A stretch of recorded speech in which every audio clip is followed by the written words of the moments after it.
ATS यानी कि agreement to cell एक बहुत ही इंपॉर्टेंट डॉक्यूमेंट होता है। अगर आप किसी भी इमूवेबल प्रॉपर्टी को खरीद या बेच रहे हो तो मैं एडवोकेट आपको आज बताऊंगा कि एग्रीमेंट टू सेल क्या होता है, लीगली हम इसको किस तरह ड्राफ्ट कर सकते हैं, किन सिचुएशंस में एग्रीमेंट टू सेल कैंसिल हो सकता है, और अगर कोई पार्टी एग्रीमेंट टू सेल की किसी भी कंडीशन को वायलेट या ब्रीच करती है तो क्या होगा। तो इस वीडियो में आपको इसी तरह के बहुत सारे सवालों का जवाब मिलेगा। तो चलिए शुरू करते हैं।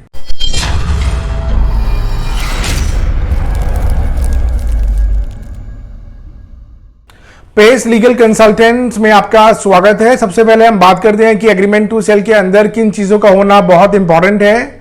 एग्रीमेंट टू सेल हमेशा आप 100 रुपए के ई स्टैम्प पेपर पर निकलवाएं और ये एग्रीमेंट टू सेल का पहला पेज होगा। और अगर किसी स्टेट में इसकी वैल्यू ज्यादा होती है तो वैल्यू के हिसाब से ही आप ई स्टैम्प पेपर निकलवाएं। और अगर आप अपने एग्रीमेंट टू सेल को रजिस्टर करवाना चाहते हैं तो सर्कल रेट के हिसाब से आपको स्टैम्प ड्यूटी पे करनी होती है। और एग्रीमेंट टू सेल के अंदर प्रॉपर्टी का डिस्क्रिप्शन और प्रॉपर्टी की पूरी चेन के बारे में जरूर मेंशन करें। एग्जांपल के तौर पे उसका पहला ओनर कौन था, उसके पास ये प्रॉपर्टी कहां से आई, और अगर सरकार से प्रॉपर्टी अलॉट हुई है तो कन्वेंस डीड और लीज डीड का registration number, book number, volume number, pages number और रजिस्ट्रेशन डेट जरूर मेंशन करें। और साथ में जितनी बार भी इस प्रॉपर्टी का ओनर बदला गया है और जिस भी मोड से बदला गया है, जैसे कि sale deed, gift deed, release deed, relinquishment deed, GPA bundle, will या इसी तरह के और भी मोड हो सकते हैं, तो उन सब के बारे में जरूर मेंशन करें। और आप ये भी कोशिश करें कि एग्रीमेंट टू सेल के साथ ही आप प्रॉपर्टी का साइट प्लान मैप भी अटैच करें और साइट प्लान मैप के अंदर ये क्लियरली मेंशन हो कि प्रॉपर्टी के ईस्ट, वेस्ट, नॉर्थ, साउथ में कौन कौन सी प्रॉपर्टीज या लैंडमार्क हैं। और प्रॉपर्टी के अंदर कुछ ऐसी चीजें होती हैं जो उसके अंदर ऑलरेडी फिटेड होती हैं, जैसे कि गैस की chimney, geyser, air condition, chandelier या कुछ और।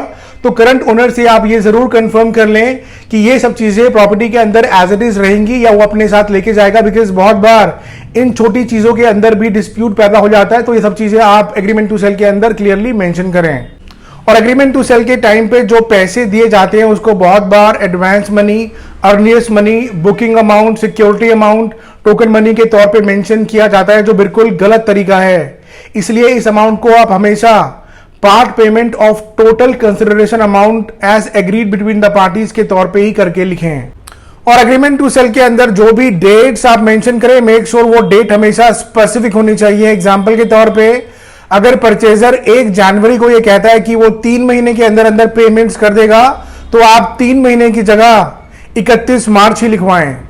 और एग्रीमेंट टू सेल के अंदर आप 2 कॉम्पिटेंट विटनेस जरूर मेंशन करें, बिकॉज कल को अगर कोई डिस्प्यूट पैदा होता है तो यही 2 विटनेस कोर्ट में आके बताएंगे कि इनके सामने ही ये एग्रीमेंट टू सेल एग्जीक्यूट हुआ है। इसके साथ साथ एग्रीमेंट टू सेल के अंदर सभी पार्टीज 18 साल से ऊपर की होनी चाहिए, वरना एग्रीमेंट टू सेल इनवैलिड माना जाएगा और इनवैलिड कॉन्ट्रैक्ट्स को आप कोर्ट के अंदर इन्फोर्स नहीं कर सकते। इसलिए एग्रीमेंट टू सेल के साथ आप सभी पार्टीज का एज प्रूफ डॉक्यूमेंट जरूर लगाएं। इसके अंदर आधार कार्ड एज प्रूफ डॉक्यूमेंट नहीं होता है, इसलिए आप पैन कार्ड, पासपोर्ट या बर्थ सर्टिफिकेट की कॉपी ही लगाएं। और एग्रीमेंट टू सेल को हमेशा आप सिंपल लैंग्वेज में ही बनाएं और पेमेंट्स किस मोड से दी गई हैं वो भी साफ साफ मेंशन करें।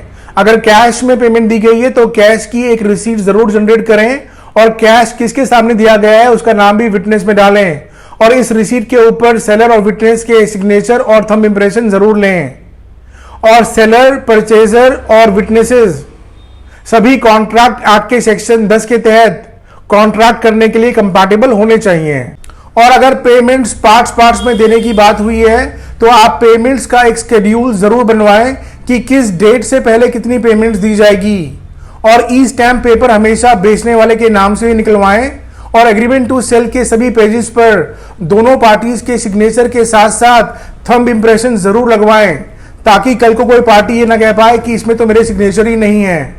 और अब हम बात करते हैं एग्रीमेंट टू सेल के रजिस्ट्रेशन के बारे में। तो एग्रीमेंट टू सेल का रजिस्ट्रेशन करवाना मैंडेटरी और कंपलसरी है। अगर मैं दिल्ली की बात करूं तो जिस दिन आपका एग्रीमेंट टू सेल एग्जीक्यूट होता है उसके 4 महीने के अंदर अंदर आपको एग्रीमेंट टू सेल रजिस्टर करवाना होता है। अगर आप ऐसा नहीं करते हैं तो रजिस्ट्रेशन फी के हिसाब से आपके ऊपर 10 गुना की पेनल्टी लग सकती है।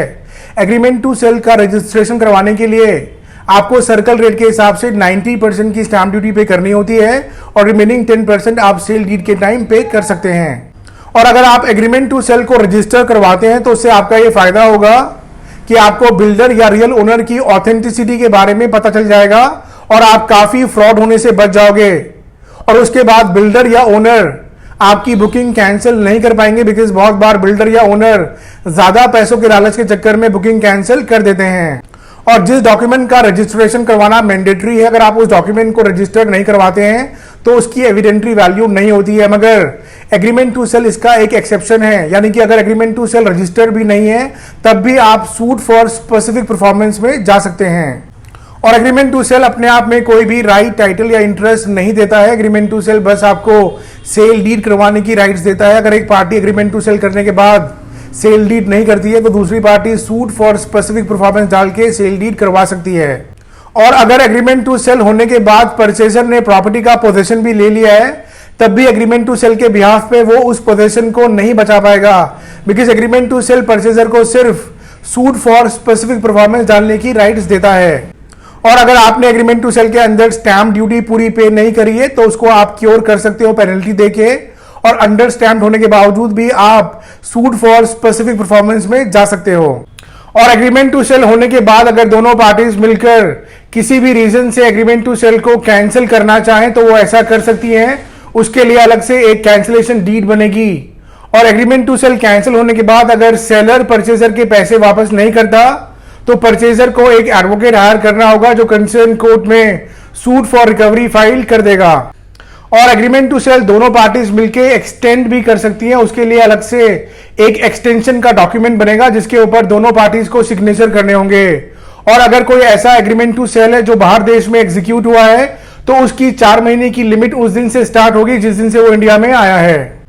तो मैं आपको स्ट्रांगली रेकमेंड करूंगा कि प्रॉपर्टी परचेज करने से पहले आप एक अच्छा सा एडवोकेट जरूर हायर कर लें जो आपके बिहाफ पे प्रॉपर्टी की पूरी चेन वेरीफाई कर लेगा और एग्रीमेंट टू सेल के साथ साथ सभी डॉक्यूमेंट को सही से ड्राफ्ट कर देगा।